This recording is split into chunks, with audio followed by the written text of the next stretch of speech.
శ్రీమాత్రే నమః. అందరికీ శుభోదయం అండి. శ్రీ విశ్వావసునామ సంవత్సర ఉగాది శుభాకాంక్షలు నా ఛానల్ సభ్యులందరికీ. మీరందరూ ఆయురారోగ్య ఐశ్వర్యాలతో ఉండాలని మనస్ఫూర్తిగా కోరుకుంటున్నాను. పొద్దున పూజలో కూడా మన ఛానల్ సభ్యులందరూ సుఖ సంతోషాలతో ఉండాలని అమ్మవారిని ప్రార్థించాను.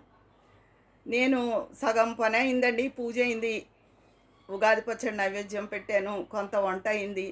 మధ్యలో బ్రేక్ ఇచ్చి మీ అందరినీ ఒక్కసారి పలకరిద్దామా అని చెప్పి వచ్చాను. మీరందరూ కూడా కానీ బిజీగా ఉంటారు కదా ఈ పాటికి, కానీ నేను మాత్రం వీడియో అప్లోడ్ చేసేస్తున్నాను. చెప్పాను కదా నిన్న, ఎటువంటి రాశి ఫలితాలు విన్నా, ఏం విన్నా, ఎలా చెప్పినా ఏది అధైర్యపడద్దండి. అన్నిటికీ ఆ భగవంతుడే ఉన్నాడు. ఒకవేళ ఎవరైనా గ్రహాలు అనుకూలత లేకపోతే సదా శివాలయానికి ప్రతిరోజు ఇంచుమించు కొన్ని రోజు కుదరపోయినా ఎక్కువసార్లు శివాలయానికి వెళ్తే ఆ గ్రహాలని ఈశ్వరుడు అణిచివేస్తాడు. ఆ దుర్గాదేవిని ప్రార్థించుకుని ఆ ఈశ్వరుని ప్రార్థిస్తే సర్వదా మనకి జయమే కలుగుతుంది. ఆయన అలా మనల్ని బాధపెట్టి ఆనందించే వాడు భగవంతుడు ఎందుకు అవుతాడండి? ఏమీ కాదు, అంతా చక్కగా ఉంటుంది. ఆశతో బాగుంటుంది అని చెప్పే మనిషి జీవించాలి. ధైర్యము ఆశ ముఖ్యం అండి. అలా అయితేనే మనం జీవితంలో ముందుకు నడవగలం. ఎందుకంటే జీవితం అన్నాక రకరకాల అవరోధాలు, ఆటంకాలు ఎదురవుతూనే ఉంటాయి. మన జీవితంలో ఎదురవచ్చు, లేదా పిల్లల జీవితంలో ఎదురవచ్చు, ఏవో ఒకటి. వాటిలన్నింటినీ అధిగమిస్తూ మనకన్నా చిన్నవాళ్ళకి మనం ధైర్యం చెప్తూ ముందుకు సాగడమే మన జీవితం.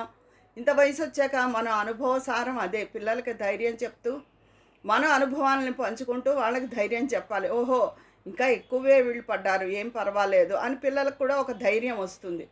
అలాగా భగవత్ స్మరణలో ఎల్లవేళలా ఉండడం చాలా మంచిది. ఎల్లప్పుడూ అందరూ కూడా ధర్మంగా ఆలోచించండి, సత్యమే పలకండి, మీకు ఎదురే ఉండదు. అవసరార్థం ఏదో చిన్న వాటికి అబద్ధం ఆడడం వేరు. కొంతమంది అబద్ధాలే ధ్యేయంగా ఉంటారు. అలా మాత్రం ఎవ్వరూ మన వాళ్ళు ఉండద్దండి. మనం సత్యం పలికితే ఆ సత్యం మనని ఆపద సమయంలో మన నిలబెట్టి కాపాడుతుంది, అది తప్పకుండా. అలాగే నారసింహస్వామిని కూడా ప్రార్థించండి. ఆయన కూడా ఎంతో మన శత్రుభీతి నుంచి రక్షిస్తాడు. ఆయన భక్త వరదుడు, భక్తుడి కోసమే అవతరించాడని ఆయన ఎన్నోసార్లు మీకు చెప్పాను. అలాగా ఆయన్ని కూడా ప్రార్థిస్తూ ఉండండి.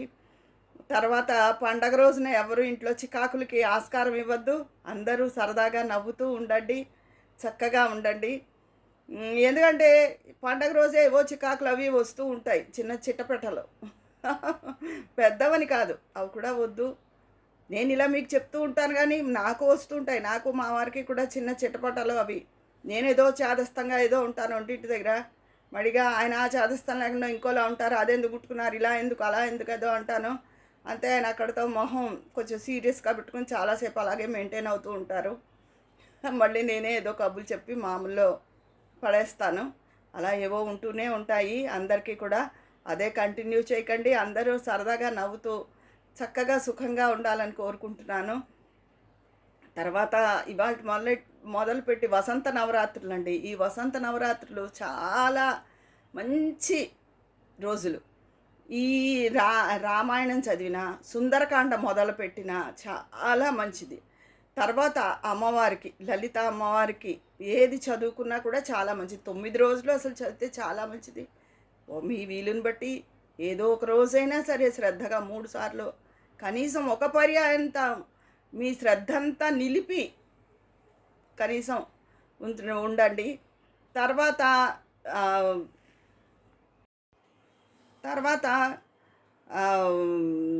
నారాయణుడు నారాయణి అంటారు. నారాయణి అంటే ఇక్కడ లక్ష్మీదేవి కాదు. నారాయణుడు అంటే నారాయణి అంటే నారాయణుడి చెల్లెలు. నారాయణుడి చెల్లెలు ఎవరు? అమ్మవారు నారాయణి. అందుకే ఇద్దరు కూడా వాళ్ళు నీలమేఘ వర్ణంలో ఉంటారు. నారాయణుడు నారాయణి అంటే అమ్మవారు అన్నమాట. ఈ వసంత నవరాత్రుల్లో ఆ లలిత అమ్మవారిని, ఆ రాముల వారిని, అదే కొన్ని నారాయణుడు, ఏదైనా మీకు ఏది నమ్మకం అయితే అది. నరసింహుడు నమ్మకం అయితే నరసింహుడు, వెంకటేశ్వర స్వామి నమ్మకం అయితే వెంకటేశ్వర, రాముల వారు అయితే రాముల వారు, ఏదైనా సరే. అంటే ఇప్పుడు శ్రీరామనవమి ఉంది కాబట్టి రాముల వారికి సంబంధించి రామాయణం మొదలుపెట్టినా, సుందరకాండ మొదలుపెట్టినా ఏదైనా సరే చాలా మంచిదండి. చాలా పర్వదినాలు ఈ 9 రోజులు. ఇక్కడ మనం నారాయణి అంటే అమ్మవారి స్వామివారి చెల్లెలు, ఆ అర్థం తీసుకోవాలి.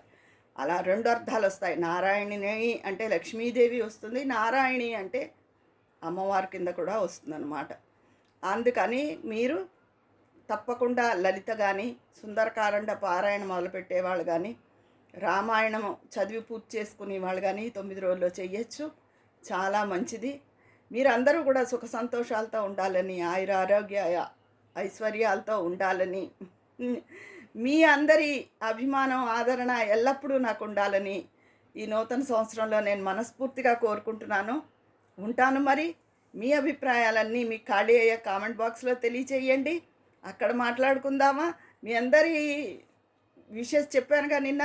మీ అందరి ప్రేమతో నేను కోలుకుని పండగ చేసుకున్నాను, పూజ చేసుకున్నాను, మీతో చక్కగా మాట్లాడుతున్నాను కూడా. చాలా చాలా థ్యాంక్స్ అండి మీ అందరికీ, నా మీద మీకున్న ప్రేమకి. ఉంటాను మరి. కామెంట్ బాక్స్లో మాట్లాడుకుందామా? మీ స్నేహితురాలు విజయ పన్నాల.